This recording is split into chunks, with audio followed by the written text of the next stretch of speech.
Hello दोस्तों, स्वागत है आपका सगीर यूनिक स्टडी पर। आज हम लेकर आए हैं कक्षा 10 के गणित के पहले अध्याय के वास्तविक संख्या से बहुत ही महत्वपूर्ण ऑब्जेक्टिव क्वेश्चन। ये वे प्रश्न हैं जो आपके बोर्ड एग्जाम में बार बार पूछे जाते हैं और एग्जाम की तैयारी के लिए बेहद जरूरी है। इस वीडियो में हम आसान भाषा में सवालों को समझेंगे और उनके सही उत्तर जानेंगे ताकि आपका कॉन्सेप्ट बिल्कुल क्लियर हो जाए। तो चलिए बिना देर किए शुरू करते हैं। आज का टॉपिक है वास्तविक संख्या के अति महत्वपूर्ण ऑब्जेक्टिव क्वेश्चन। प्यारे बच्चों, अगर इससे पहले आप लोग पहला वाला वीडियो नहीं देखे हैं तो जाके सबसे पहले पहला वीडियो देख लीजिए। उसमें मैं बहुत ही आसान लेवल का क्वेश्चन पूछा हूँ। ये लेवल थोड़ा सा हार्ड है, जिसमें अगर आप पहला वाला वीडियो नहीं देखिएगा तो फिर ये वाला वीडियो में थोड़ा समझने में थोड़ा सा दिक्कत हो सकता है। तो सबसे पहले जाके उस वीडियो को देख लीजिए, उसके बाद फिर ये वाला वीडियो।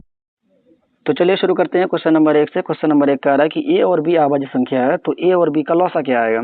मान लीजिए तुम्हारा ए जो है आभाज्य संख्या है। कोई भी आभाज्य संख्या जो रहता है उसका अगर एलसीएम पूछ रहा है तो एलसीएम में हमेशा आभाज्य संख्या क्या होता है, गुना होता है। तो ए भी क्या है, आभाज्य संख्या है, और बी भी क्या है, आभाज्य संख्या है। तो आभाज्य संख्या का हमेशा क्या करना पड़ता है, गुना करना पड़ता है। तो ए को जब बी से गुना करेंगे तो क्या आएगा, ए बी आएगा। Option number C right answer. बढ़ते हैं अगले क्वेश्चन में। कहता पी तथा क्यू आभाज्य संख्या है तो उनका मौसा क्या आएगा। देखिए पी और क्यू है, आभाज्य संख्या है।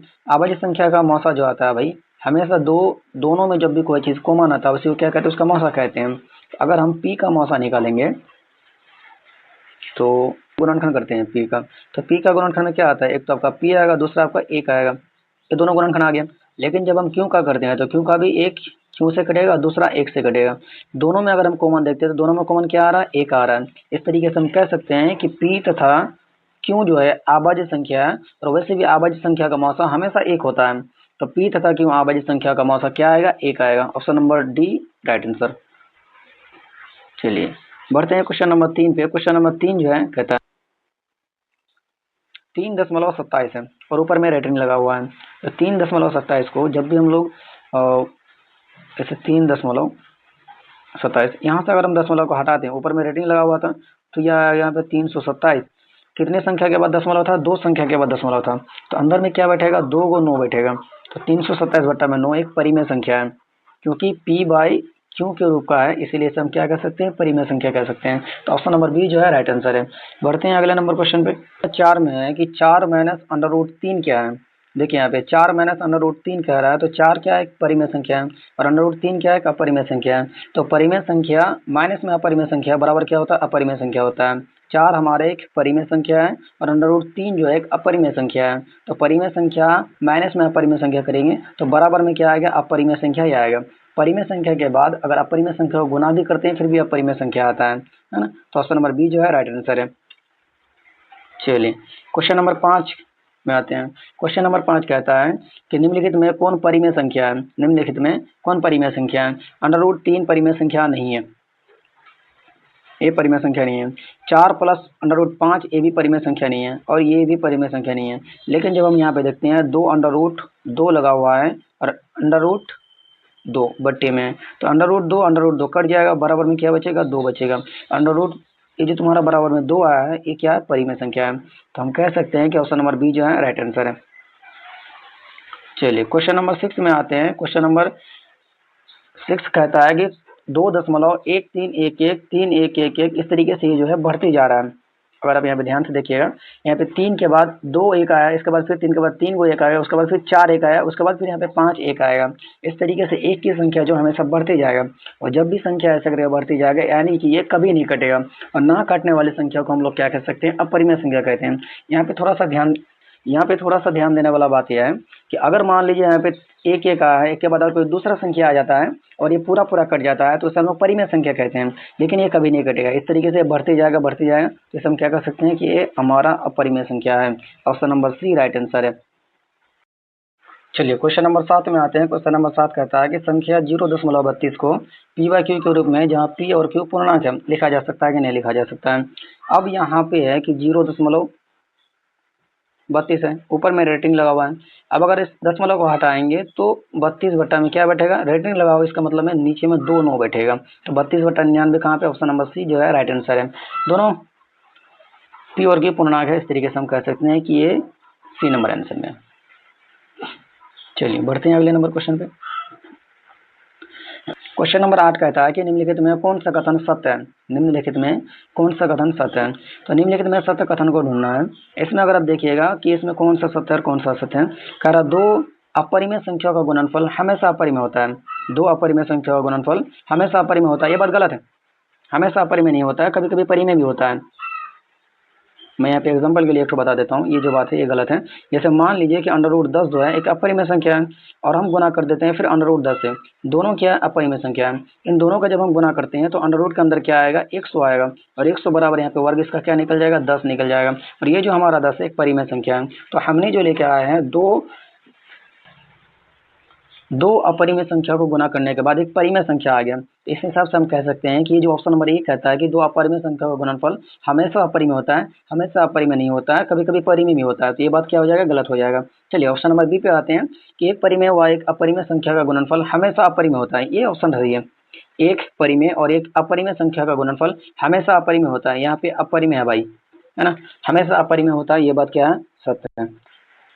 तो ऑप्शन नंबर बी जो है राइट आंसर है। लेकिन अगर हम ऑप्शन नंबर सी को देखते हैं तो सी में कहता है कि दो अपरिमेय संख्याओं का जोड़ कभी अपरिमेय नहीं हो सकता है। ये भी बात गलत है, दो अपरिमेय संख्या का जोड़ अपरिमेय होता है। ऑप्शन नंबर डी जो है एक पूर्णांक तथा एक परिमेय संख्या का जोड़ कभी पूर्णांक नहीं हो सकता है। ये ऑप्शन भी गलत है। तो हमारा ऑप्शन नंबर बी जो है राइट आंसर है। तो चलिए क्वेश्चन नंबर 9 पे आते हैं। क्वेश्चन नंबर 9 कहता है कि यदि n एक प्राकृतिक संख्या है तब अंडर रूट n क्या होगा। जैसे मैं एग्जाम के तौर पे मान लेता हूँ कि 5 एक प्राकृतिक संख्या है तो अंडर रूट 5 क्या रहेगा, जाहिर सी बात है अंडर रूट 5 जो है एक अपरिमेय संख्या रहेगा। इसी तरीके से अगर n हमारा एक प्राकृतिक संख्या है तो अंडर रूट n क्या आएगा, अंडर रूट n हमारा अपरिमेय संख्या रहेगा। तो इस तरीके से हम कह सकते हैं एक अपरिमेय संख्या रहेगा। चलिए क्वेश्चन नंबर 10 में आते हैं। क्वेश्चन नंबर 10 कहता है कि यदि प्रथम इतना भाज्य संख्याओं का योग इतना है और योग n है तो n हमेशा अभाज्य होगा। n हमेशा अभाज्य, इतना संख्याओं का अभाज्य संख्याओं का योग अगर n रहता है, अभाज्य संख्याओं का योग अगर n रहता है तो n हमेशा अभाज्य रहेगा। नहीं, अभाज्य संख्याओं का योग अभाज्य नहीं होता है। ये तो तीनों ऑप्शन देकर, अगर तीनों ऑप्शन में से नहीं है इसलिए ऑप्शन नंबर डी जो है राइट आंसर है। इनमें से कोई नहीं है, इसमें ऑप्शन दिया ही नहीं है। तो चलिए बढ़ते हैं अगले क्वेश्चन में। क्वेश्चन नंबर 11 कहता है कि सबसे छोटा पूर्ण वर्ग संख्या जो 16, 20 तथा 24 प्रत्येक से भाज्य हो वह क्या है। क्वेश्चन थोड़ा सा घुमा के पूछा है कि सबसे छोटा पूर्ण वर्ग संख्या जो 16, 20 तथा 24 से प्रत्येक से भाग हो जाए वह क्या है। तो थोड़ा सा बढ़ा देते हैं। देखिए जब हम 16 का गुणनखंड करते हैं तो 16 का गुणनखंड ऐसे करते हैं, 16 का गुणनखंड में 2 अट्ठे 16, 2 चौके 8, 2 दूगुनी 4, 2 का पावर कितना आया, 4 आया, 2 का पावर 4 आया। तो हम कह सकते हैं कि 16 के पावर में 2 का पावर 4 आया। और जब हम 20 का करते हैं, चलो इसको मिटा देते हैं इसको याद रखिएगा, 2 पे पावर 4। देखिए यहाँ पे 2 एक कम 2, 2 पंचे 10। इसका जब गुणनखंड देखते हैं तो 20 का 2 पे पावर 2 और गुना में 5 एक कम 5 आता है। ठीक है, अब आइए फिर 16 में, 24 में। जब 24 का गुणनखंड करते हैं तो 2 एक कम 2, 2 दूगुनी 4, 2 छक्के 12, 2 तिहाई 6। तो 2 का पावर कितना आया, 3 आया और 3 आया, यानी कि 2 के पावर 3 और गुना में 3 का पावर 1। अब अगर यहाँ पे देखिएगा हमेशा इसमें बड़ा वाला को लिया जाता है। प्रत्येक से भाज्य होने के लिए क्या होना चाहिए कि बड़ा वाला संख्या होना चाहिए। तो इसमें 3 आया था और आपका 20 में 5 आया था और 16 में तो 2 आ ही रहा था। इस तरीके से हम यहाँ पे कह सकते हैं कि 2 पे पावर 4 16 वाला ले लेंगे और 20 का जो है 5 बड़ा था तो इसमें 5 का पावर 1 ले लेते हैं और 24 का जो है 3 बड़ा था तो इसमें 3 का पावर 1 ले लेते हैं। देखिए 2 का पावर 4 है, इसका मतलब 2 दूगुनी 4, 4 दूगुनी 8, 8 दूगुनी 16 हो जाएगा। तो 16 गुना 5 गुना 3, 5 गुना 3 कितना होगा, 15 होता है। 16 गुना 15 जब भी करेंगे तो 16 पंचे 80 का 0 हासिल 8, 16 कम 16, 16 और 8 कितना होता है 24, 240 आया। कितना है, option number A right answer है। चलिए बढ़ते हैं अगले क्वेश्चन में। क्वेश्चन नंबर 12 जो है कह रहा है कि दो संख्याओं का लघुत्तम समवर्तक इनके महत्तम समवर्तक का 14 गुना है। लघुत्तम समवर्तक एलसीएम, महत्तम समवर्तक एचसीएफ का जोड़ 600 है। यदि एक संख्या 280 है तो दूसरी संख्या क्या होगा। देखिए क्वेश्चन थोड़ा सा बड़ा है ना। ऐसा क्वेश्चन को ये करना है कि अवॉइड करते रहना है। अगर टाइम बचेगा तो कर लेना है, नहीं बचेगा तो फिर छोड़ देना है। लेकिन मैं यहाँ पे सिखा दे रहा हूँ। देखिए क्वेश्चन जो यहाँ पे है ये कहता है कि लघुत्तम समावर्तक यानी एलसीएम इनके महत्तम समावर्तक के 14 गुना है। अगर आप एलसीएम को देखिएगा तो एलसीएम जो रहता है महत्तम समावर्तक के 14 गुना है। हम यहाँ पे कह सकते हैं कि फर्स्ट शर्त से एलसीएम बराबर एचसीएफ बराबर एचसीएफ गुना 14, क्योंकि ये कितना गुना बता रहा है, 14 गुना बता रहा है एलसीएम का। और लघुत्तम समावर्तक तथा महत्तम समावर्तक का जोड़ कितना है, 600 है। तो एलसीएम जोड़ एचसीएफ बराबर 600, इतना भी देकर रखा है। अब अगर हम इसको मान लेते हैं, इसको समीकरण ऊपर वाले को समीकरण 1 मानते हैं और इस नीचे वालों को समीकरण 2 मानते हैं, ठीक है। अब समीकरण 1 को जब समीकरण 2 में रखें यानी एलसीएम की जगह पे हम एचसीएफ गुना 14 रख सकते हैं, इसकी जगह पे हम इतना मान रख सकते हैं। तो दूसरा पेज में आ जाते हैं। एचसीएफ बराबर 600 है। तो एलसीएम की जगह में कितना आया था कि एचसीएफ, चलो इसको हम ऐसे ही कर देते हैं। एचसीएफ को जब 14 से गुना करेंगे तो कितना आएगा, 14 एचसीएफ आएगा। 14 एचसीएफ प्लस में आ जाएगा आपका यहाँ पे एचसीएफ बराबर में 600, ठीक है। तो एक 14 एचसीएफ और एक एचसीएफ टोटल मिलाकर कितना हो जाएगा, 15 एचसीएफ हो जाएगा बराबर में 600। तो यहाँ पे एचसीएफ बराबर 600 बट्टा में 15, 15 चौके 60। तो एचसीएफ बराबर कितना आ जाएगा, 40 आ जाएगा। एचसीएफ बराबर 40 आ गया। जब एचसीएफ बराबर 40 आएगा तो एलसीएम बराबर निकलना होगा। तो एलसीएम बराबर कितना दिया था समीकरण 1 में जब देखिएगा तो एलसीएम बराबर आया था 14 गुना एचसीएफ। तो एचसीएफ का मान कितना है, 40 आया। तो 40 यहाँ पर रख देंगे एचसीएफ की जगह में। तो 14 को जब 40 से गुना करेंगे तो कितना आएगा,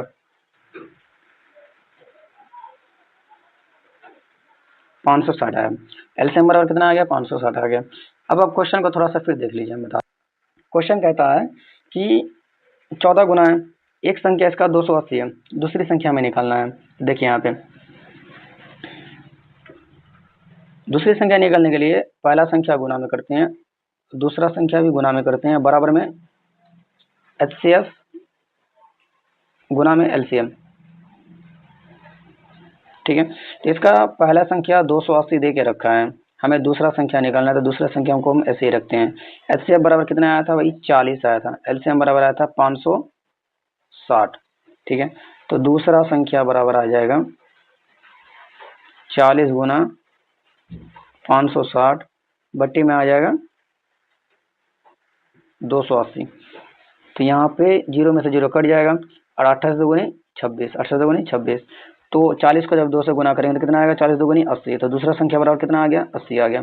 देखिए 80 कहाँ पे, ऑप्शन नंबर बी पे है। तो ऑप्शन नंबर बी जो है राइट आंसर है।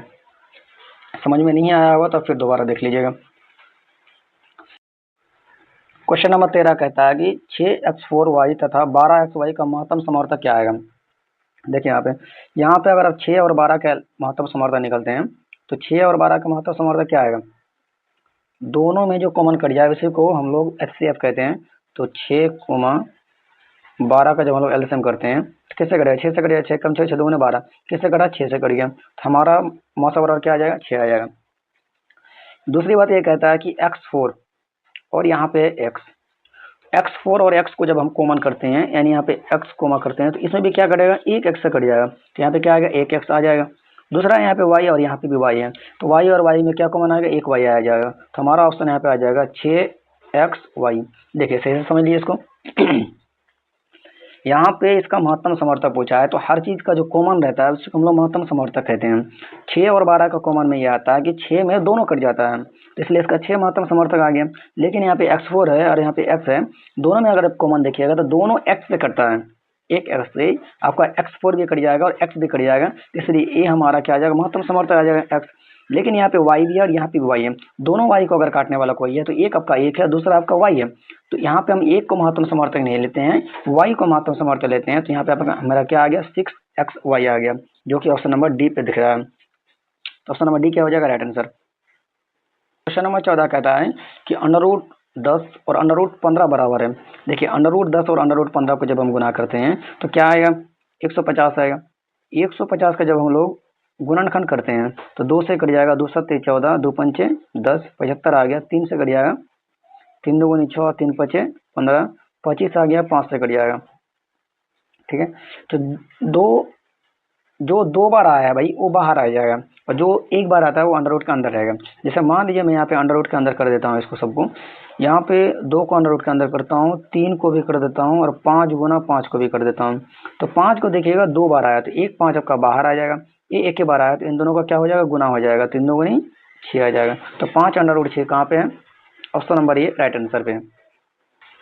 क्वेश्चन नंबर 15 जो है ये कहता है कि 1.34 को परिमेय संख्या के रूप में लिखिए।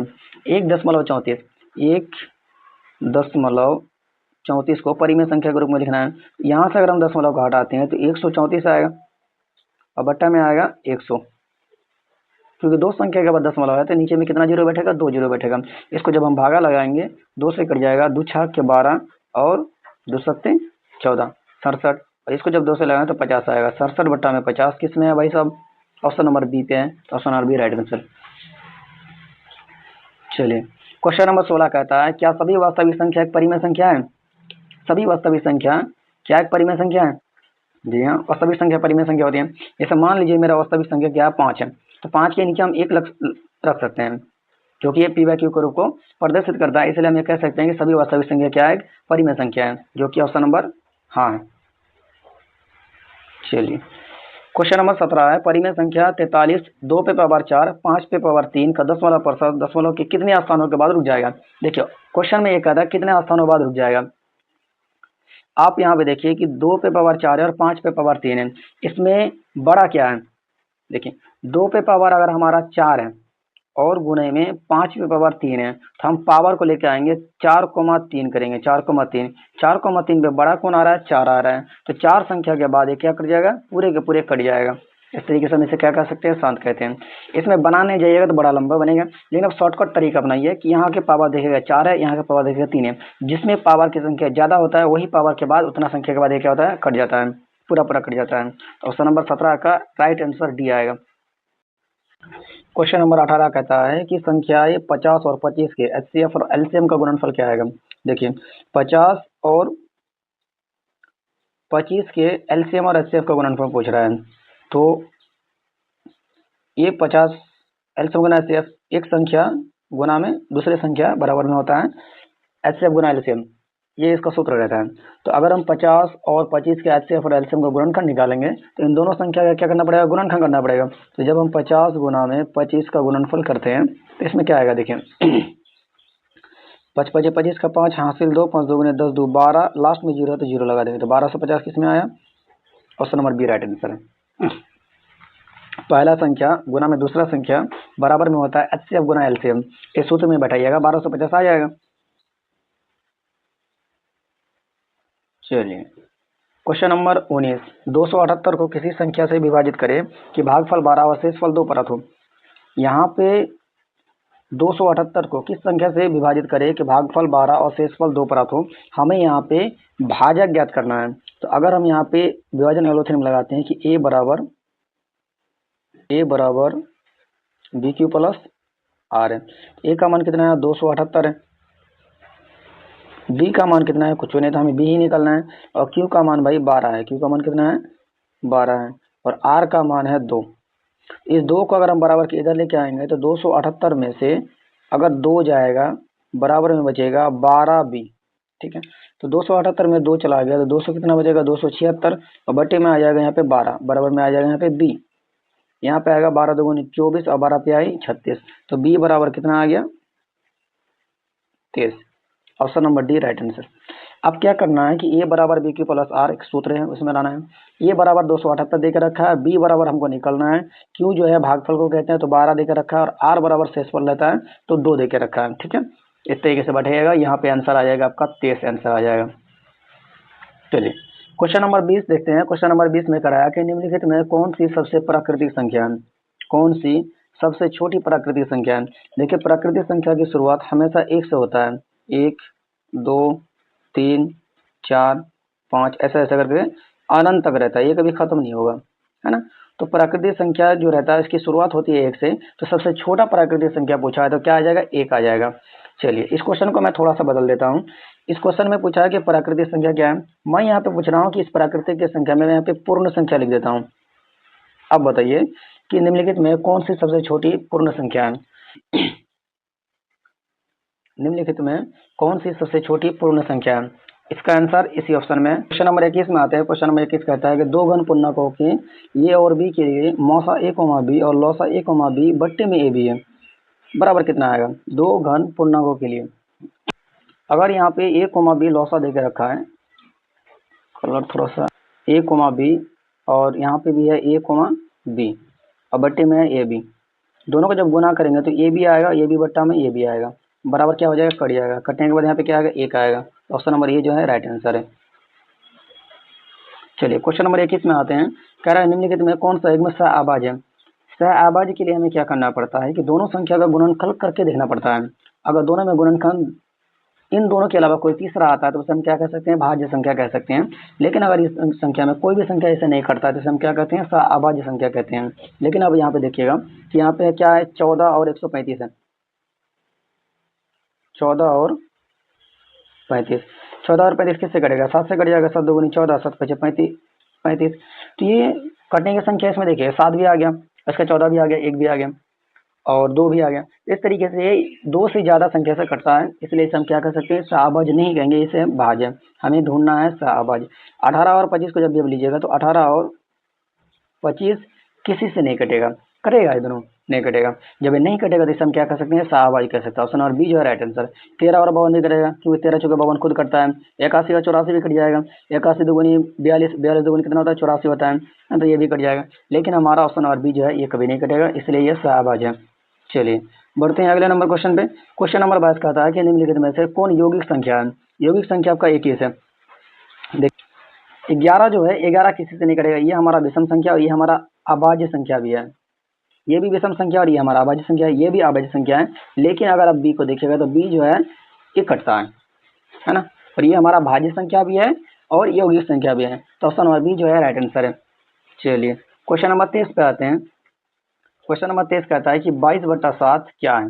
देखिए 22/7 एक पी बाई क्यू के रूप का है। यहाँ पे तो प्राकृतिक संख्या होना चाहिए और वास्तविक संख्या होना चाहिए, वास्तविक संख्या होना चाहिए और परिमेय संख्या भी होना चाहिए। तो इसमें ऑप्शन में परिमेय संख्या नहीं है, तो इसलिए हम कह सकते हैं कि एक वास्तविक संख्या है। क्या संख्या है, वास्तविक संख्या है ना। क्योंकि हम ऑप्शन नंबर क्वेश्चन नंबर 4 या 3 में बताएं इसी क्वेश्चन में कि अगर कोई भी वास्तविक संख्या रहता है उसे हम क्या कह सकते हैं, प्राकृतिक संख्या कह सकते हैं, है ना।